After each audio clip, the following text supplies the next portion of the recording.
Hey guys, so we're finally at part 3 of the 3-part series. We shot the video all in one, but I had to break it up in order to upload it because we live in the country and the Wi-Fi won't allow us to upload a 40-minute video. So look at the head on that. Hey, Flop. Nice hat. New bucket hat.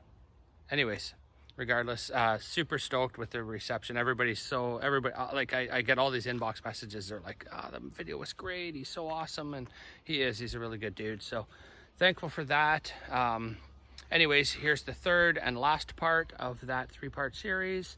And let me know in the comments if this is something that you enjoy. We could do more of these. I mean, there's so many people in this sport that are so interesting. I think about racers up here, guys that have been doing it a long time, John Archer and Rob Twyble and Ted Bigelow, and I mean there's just so many guys, and never even mind all the guys down there.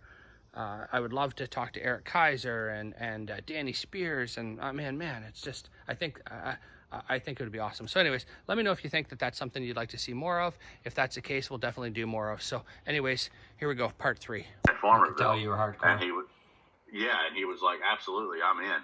Yeah. And, so sold everything Mercury. I'd amassed over 15 years of running Mercuries and had some really nice stuff, and sold it and bought the things that Pete had already bought. Yeah. And, away we went. That's how that collaboration went. I think there, and met with some opposition along the way. There was guys that told you it wouldn't work, right? The boat, it's not going to work on Allison. Yeah, I mean, that's kind of we had always heard that, we don't know if the torque, the big block torque or the OMCs or the big block Mercuries, once you really start hammering on them hard, if it'll work on the Allison on the V bottom, it's just going to lay over. It's this, that, and the other. And I really kind of, through my years of playing with all the different setups, I knew better. Yeah. It was one of the, and I kept telling, and that was one of the things I kept telling. Dave kept asking, "Are you sure this is going to work?" And I'm like, "Dave, it's going to work." Yeah. I've driven the boats really, really light, in a really light Allison, the lightest one that I've been in is that red boat. And it's, even with me in it at 270 pounds, it's, sub 1,100 pounds. Yeah. And a sub 1,100 pound V bottom with a really, really hard hitting 2.5. I mean, it's a ride, but we could make it leave straight, and I could make it run. And then my boat, I ran it, with me in it, and the setup that it was on it was a little over 1,100 pounds. Oh, I'm sorry. And, spray nitrous on it. And I can make it leave without just rolling on its side. It's not doing it. It's not conventional. But it can be done. Sure. And, we learned how to do it. So I was always like, Dave, if we could, and I knew, I was like, if we can make that OMC hit as hard as a drag motor on nitrous, at 1,100 pounds, and that OMC has to weigh 1,375, I was like, the rules need to be changed. Yeah. If it's going to be that fast, then it's not fair. They're going to have to change something. And if we can touch on that, I'm sure. I imagine phones lit right the hell up after Sunday or Monday of Jasper. I guess it was delayed a day because of the weather and whatnot.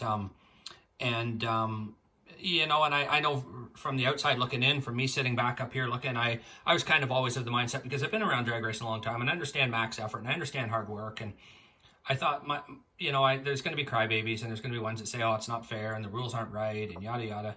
But I kind of feel like if you and Dave teamed up and built a Mercury, you would come up with the same outcome. I mean, it's you guys are natural born, I want to say winners, and winners because you work hard and you're willing to do what it takes to win and that sort of thing. So have you guys been met with some controversy about that combo, do you think, or?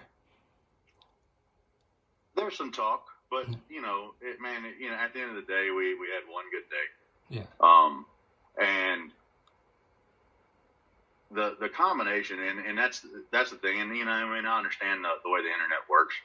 everybody, I heard the comments of, man, you went up there with an untested boat, untested motor, and was able to win on, one day. Mm-hmm. Well, the boat wasn't totally untested. 100%. I ran it in 2018 at 1,375 pounds, testing. And my boat stayed rigged where I could put nitrous in it. Yeah. Yeah. And we would play with that. Sure. Just to because it was a blast to drive. Yeah. So you've tested with big power at lightweight. So I mean. Yeah, and tested with big power at the weight that I was going to be racing at. Yeah. Because at the end of the day, that was always kind of the goal. Even was because honestly, Harry really had done it. Marty Alexi was starting to really come on, building with his own project, and saw where that was going, and that was ultimately where I wanted to end up. But sure.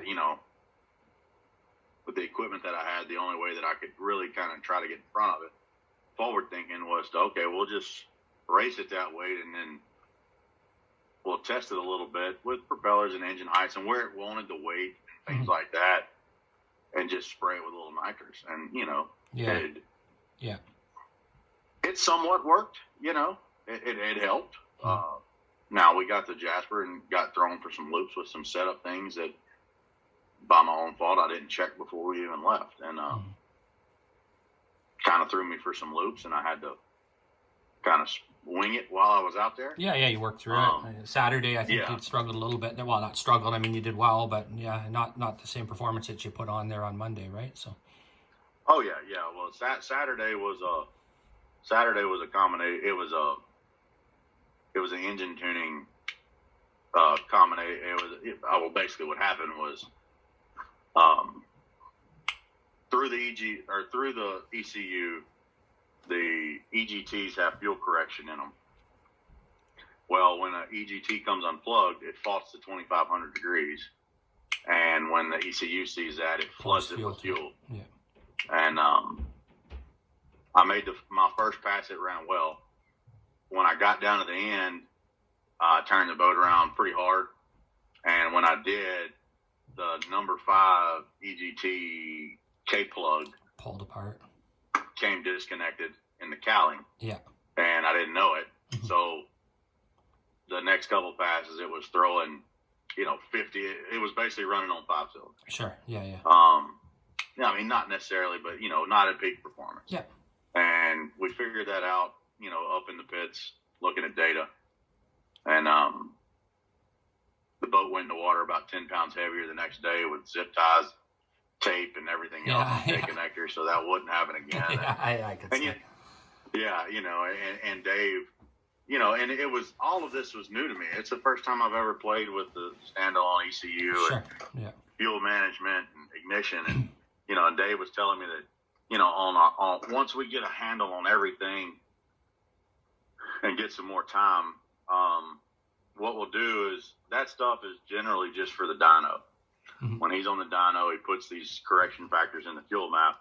That way it saves it if something happens. Mm-hmm. And then, on race day, you basically turn all that stuff off. And pull out the stops, you pull the stops out. You put the smart ones in. Yeah. But, the motor should be tuned to where you shouldn't have EGTs going crazy and things like that. And, it's got enough sensors in the boat now that plugged injectors are fuel pressure drops.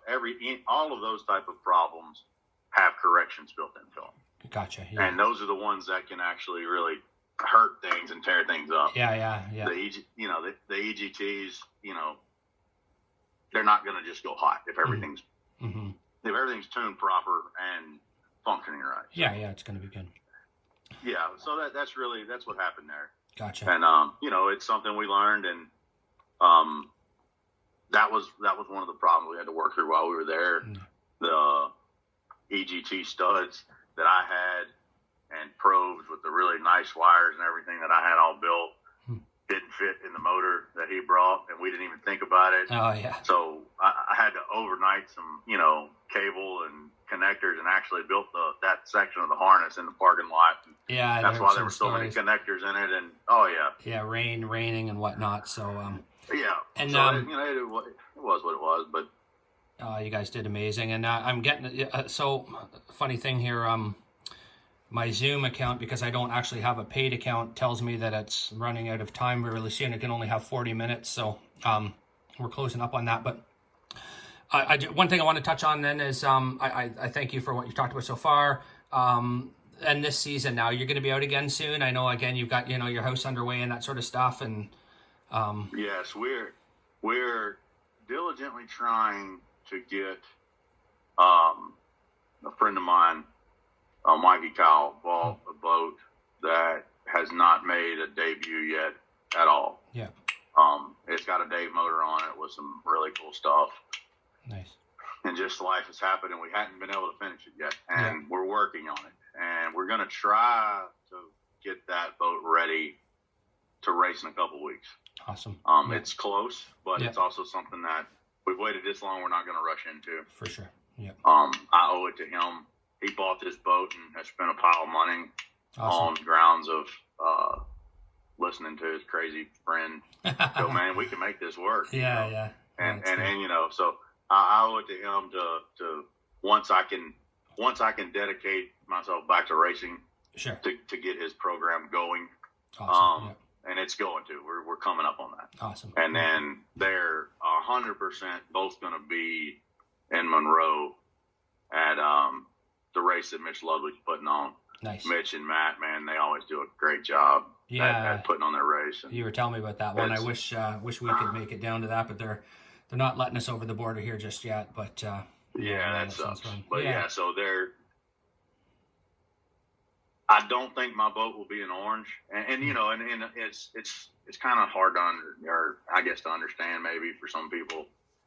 Yeah, it won the last race, and I haven't touched it, so it should be fast, But it's just everything in Jasper was still so new. Yeah. The everything about it still new. I need to do some more testing with it. I like a lot. Yeah. And learn it better, and like I said, and I feel like I owe it to my buddy to get his stuff going. Sure. And, yeah, I understand. So but like I said, they're both going to be in Monroe in June. So. Yeah, awesome. Well, that's good to hear, man. Listen, I know you got so much on your plate, taking time out to do this, man. I appreciate it because.